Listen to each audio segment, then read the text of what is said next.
In front of me is OnePlus 9 and today I would like to show you how you can block app notifications.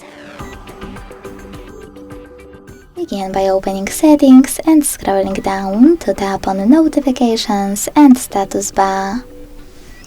Then click on Manage All next to App Notifications and use blue switchers to turn them off or grey ones to turn them on.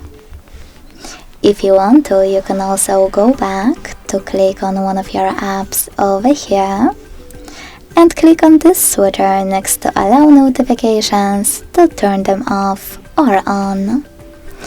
Thanks so much for watching. If you enjoyed this video, leave a like, comment and subscribe.